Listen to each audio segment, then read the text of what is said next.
Hi friends, TNPSC எக்ஸாமோடைய முக்கியமான question பற்றி பார்க்கலாம். அதில் தமிழ் பற்றி பார்க்குறோம். கேளல் என்பதன் பொருள் யாது? பன்றி. கேளல் என்பதன் பொருள் யாது? பன்றி. பிறவாயாக்கை பெரியோன் யார்? சிவபெருமான். பிறவாயாக்கை பெரியோன் யார்? சிவபெருமான். அப்பு என்பதன் பொருள் யாது? கங்கை. அப்பு என்பதன் பொருள் யாது? கங்கை. சலமகள் யார்? கங்கை. சலமகள் யார் அப்படின்னா கங்கை. மறைஞான வள்ள முனிவன் யார்? திருஞான சம்பந்தர். மறைஞான வள்ள முனிவன் யார்? திருஞான சம்பந்தர். கொத்தளர் குழலி யார்? உமாதேவி. கொத்தளர் குழலி யார்னா உமாதேவி. மத்தம் என்பதன் பொருள் யாது? ஊமத்தை.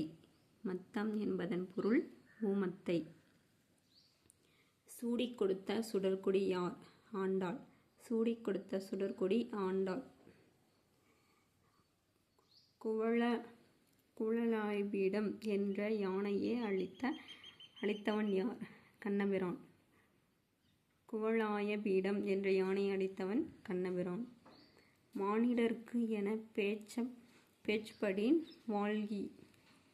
வாழ்கிலேன் என்று கூறியவர் ஆண்டாள். மானிடர்க்கு என பேச்சுப்படின் வாழ்கிலேன் என்று கூறியவர் ஆண்டாள். இந்த வீடியோ பிடிச்சா லைக் பண்ணுங்கள், ஷேர் பண்ணுங்கள், சப்ஸ்கிரைப் பண்ணுங்கள்.